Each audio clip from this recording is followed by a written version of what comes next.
Hello, welcome to my channel S A Ram. మనం ఇప్పుడు మాట్లాడుకుంటున్నాం ఐర్లాండ్ అలాగే టీమిండియా రివ్యూ వీడియో మనం మాట్లాడుకుందాం. ఈ మ్యాచ్ అయితే ఇండియా అయితే ఓడిపోయింది. ఐర్లాండ్ 34 రన్స్తో గెలిచింది. ఫస్ట్ వాళ్ళు గెలిచింది ఈ మ్యాచ్. ఇంతవరకు ఎప్పుడు ఇండియాతో అయితే గెలిచలేదు. అది కూడా మనం మాట్లాడుకుందాం. అలాగే ఈ మ్యాచ్లో మన వాళ్ళు ఫీల్డింగ్లో కానీ, బ్యాటింగ్లో కానీ, బౌలింగ్లో కానీ చాలా మిస్టేక్స్ చేశారు. ఆ మిస్టేక్స్ కూడా మనము మాట్లాడుకుందాము. అలాగే అయ్యర్ ఫస్ట్ కెప్టెన్గా అయినప్పుడు కూడా ఈ మ్యాచ్ ఓడిపోయారు. అది కూడా దాని గురించి కూడా మనం మాట్లాడదాము. ఎక్కడ ఏం మిస్టేక్స్ జరిగాయి. మన అభిషేక్ శర్మ చాలా బాగా ఆడాడు, కానీ తనకు సపోర్ట్ అయితే ఎవరు ఇవ్వలేదు. దాని గురించి మాట్లాడుకున్నాం. అలాగే వాళ్ళ బ్యాటింగ్ బౌలింగ్ ఎలా ఉంది కూడా మాట్లాడుకుందాం. ఈ పొద్దు చూస్తే ఎట్లుందంటే సప్త సముద్రాలు దాటిన వాడు సైడ్ కాలువలో పడిపోతారు అంటారు కదా, సేమ్ అట్లనే ఉంది. పెద్ద పెద్ద టీములను ఓడిపించి 2 times world cup back to back గెలిచిన టీమిండియా ఈ పొద్దు ఐర్లాండ్తో అయితే మ్యాచ్ ఓడిపోయింది. దానికైతే చాలా కారణాలే ఉన్నాయి. ఒకటి ఏంటంటే మన వాళ్ళు జస్ట్ 1 డే ముందు మాత్రమే అక్కడికి పోయారు. ఎందుకంటే ఆ పిచ్ ఎలా ఉంటుంది, తర్వాత మనం ఇప్పుడైతే ఐపీఎల్ పిచ్చులు వేరు, తర్వాత అక్కడ ఉండే బౌలింగ్ పిచ్చెస్ వేరు, అది మనం అర్థమవుతాయి. కానీ ఇప్పుడు మనం జస్ట్ ఐర్లాండ్తో అంటే ఒక ఏదో ఈజీగా గెలిచేయచ్చు జస్ట్ ఏంటి అన్నట్టుగా అయితే మన ప్లేయర్లు కానీ అలాగే మన కోచ్లు కానీ అలానే తీసుకునేట్టున్నారు. ఎందుకంటే మామూలుగా అయితే జస్ట్ ఒక రోజు ముందు మాత్రమే పోయినారు. అది కూడా హాఫ్ టీమ్ ఒకసారి పోయినారు. చాలా ఈజీగా తీసుకున్నారు. అలా బ్యాటింగ్లో కానీ బౌలింగ్లో కానీ మనం ఈజీగా గెలిచేస్తాంలే అనే విధంగా తీసుకున్నారు. అలాగే ట్రాస్ గెలిచి కూడా శ్రేయస్ అయ్యర్ ఇప్పుడు ఫీల్డింగ్ తీసుకున్నాడు. వాళ్ళ బ్యాటింగ్ అయితే ఫస్ట్లో 36కే 3 వికెట్స్ పడిపోయాయి. జస్ట్ పవర్ ప్లే అయిపోయి జస్ట్ 36 రన్స్ 3 వికెట్స్ పడ్డాయి. మన వాళ్ళు చాలా బాగా అనిపించారు. కానీ తర్వాత వాళ్ళ కెప్టెన్ తనైతే చాలా మంచి నాకాడు. 36 బాల్స్లో 50 రన్స్ వేస్తాడు. 2 సిక్సెస్ ఉన్నాయి, అలాగే 54 అలాగే 5 ఫోర్స్ కూడా ఉన్నాయి. తనైతే మంచి బ్యాటింగ్ అయితే చేశాడు. వాళ్ళిద్దరి మధ్యన తర్వాత తను కూడా చాలా బాగా ఆడాడు. జస్ట్ 32 బాల్స్లో 49 రన్స్ వేశాడు. 3 సిక్స్లు 3 ఫోర్లు ఉన్నాయి. స్ట్రైక్ రేట్ అయితే 156+ ఉంది. వాళ్ళిద్దరు అన్న మంచి పార్ట్నర్షిప్ వాళ్ళిద్దరి మధ్య మంచి పార్ట్నర్షిప్ వచ్చింది. వాళ్ళిద్దరు అన్న బ్యాటింగ్లో ఆ విధంగా స్కోర్ అయితే 183కి అయితే రీచ్ అయ్యారు వాళ్ళు. ఇంకొక విషయం ఏంటంటే అక్కడ అతను అవుట్ కాకుండా ఉండింటే 49 తర్వాత అవుట్ కాకుండా ఉంటే మేబీ 200 కూడా రీచ్ అయ్యేటేమో. అక్కడ అక్షర్ పటేల్ మంచి వికెట్స్ తీశాడు. అలాగే ఆ విధంగా తను అవుట్ అయ్యారు కాబట్టి లేకపోతే 200 అయితే టచ్ అయ్యేదేమో. ఇంతవరకు ఎప్పుడైతే ఒకసారి కూడా వాళ్ళ ఐర్లాండ్తో మన టీమిండియా అయితే ఓడిపోలేదు. ఏది 1 డేస్లో కానీ టెస్ట్లో అయితే ఆడలేదు. 1 డేస్లో కానీ T20లో కానీ మొత్తము 9 T20 మ్యాచ్లు ఆడితే దాంట్లో 8 మ్యాచ్లు ఇండియా గెలిచింది. ఒక మ్యాచ్ నో రిజల్ట్స్ రెయిన్ వల్ల ఒక మ్యాచ్ అయితే అయిపోయింది. అలాగే 1 డేలు 3 ఆడితే 3 1 డేలు టీమిండియానే గెలిచింది. అలాగే వాళ్ళ మెయిన్ ప్లేయర్లు కూడా ఎవరు లేరు వాళ్ళ టీంలో. ఐర్లాండ్ ప్లేయర్లు మెయిన్ బ్యాట్స్మెన్లు కూడా కానీ మెయిన్ బౌలర్లు కూడా 4 లేరు. ఒక మెయిన్ బ్యాట్స్మెన్ కూడా లేడు. పోలాండ్ తను ఎలా ఆడతారో తెలుసు.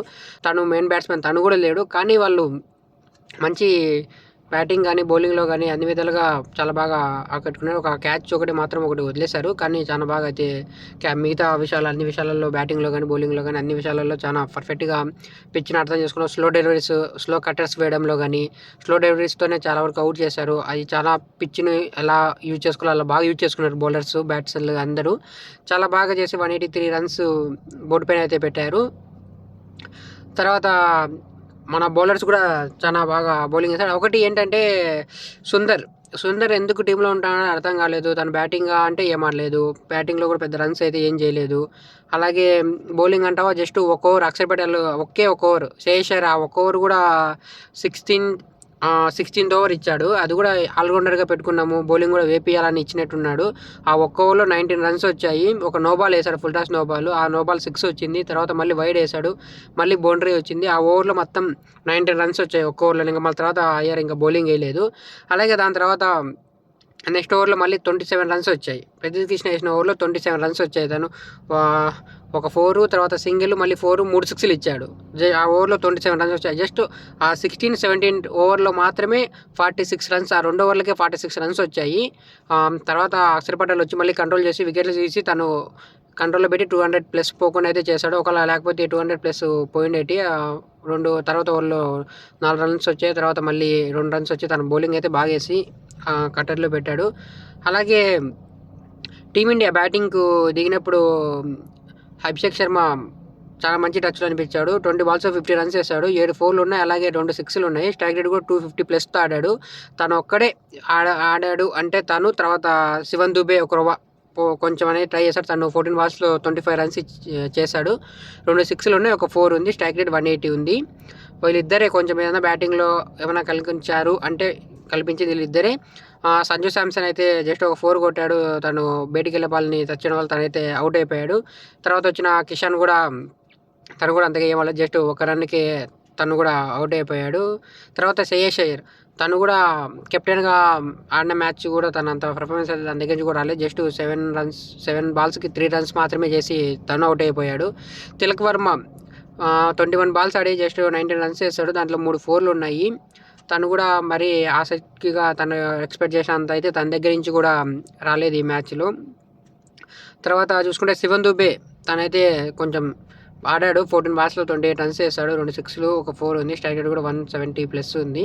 అలాగే అక్షర్ పటేల్ ట్రై చేశాడు కానీ తనకైతే షాట్స్ అయితే తగ్గలేదు. 16 బాల్స్లో 15 రన్స్ చేశాడు, ఒక 4 ఉంది. తర్వాత హర్షిత్ రాణా 8 రన్స్ చేశాడు. తర్వాత హర్షదీప్ సింగ్ 2 రన్స్. తర్వాత నాట్అవుట్గా ప్రదీప్ కృష్ణ 1 రన్ చేశాడు. సుందర్ 12 బాల్స్ ఆడి జస్ట్ 9 రన్స్ చేశాడు. బౌలింగ్లో తర్వాత ఆ ఓవర్ తర్వాత మళ్ళీ బౌలింగ్ కూడా వేయలేదు. ఒక ఓవర్లో 19 రన్స్ రావడం.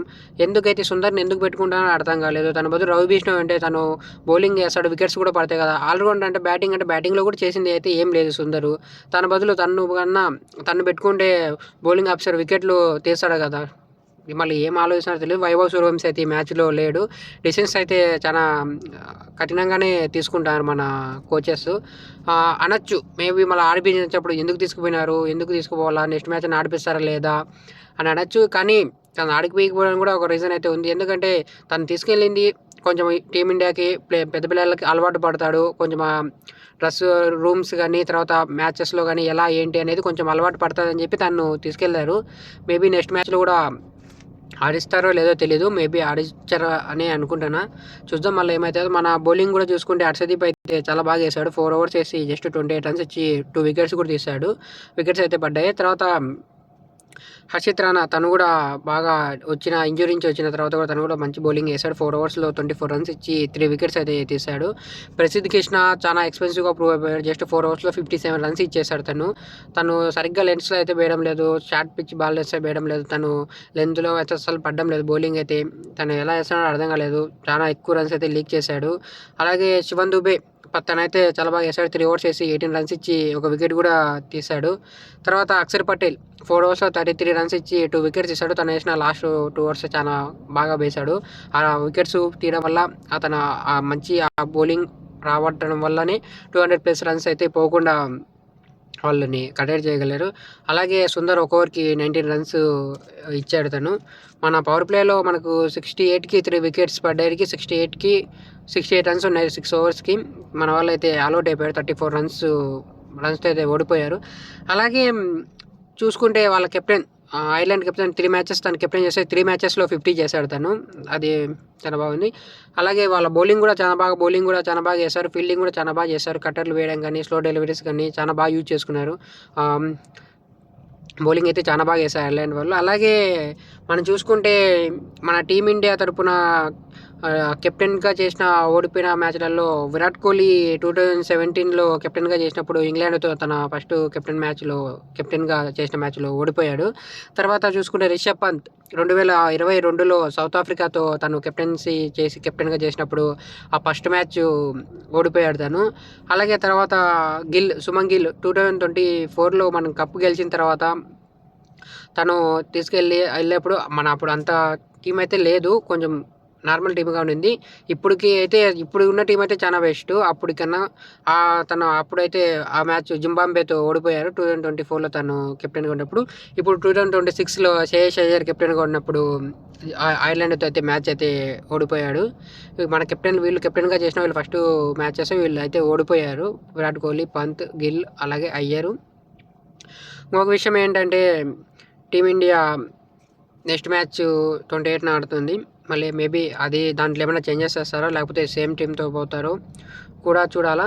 మామూలుగా మనం ఎప్పుడు మనం మాట్లాడుకుంటుంటాం మన టీమిండియా చూస్తే 4 ఏబిసిడి 3-4 గ్రూపులు చేయొచ్చు. మనము ఏ గ్రూప్ అయినా సరే ఇండియాలో ఉండే ఏ టీంనైనా ఓడిస్తుంది అని చెప్పి చాలామంది కామెంటర్లు కానీ చాలామంది వరకు మాట్లాడినప్పుడు కూడా వాళ్ళు ఇదే మాట అంటారు.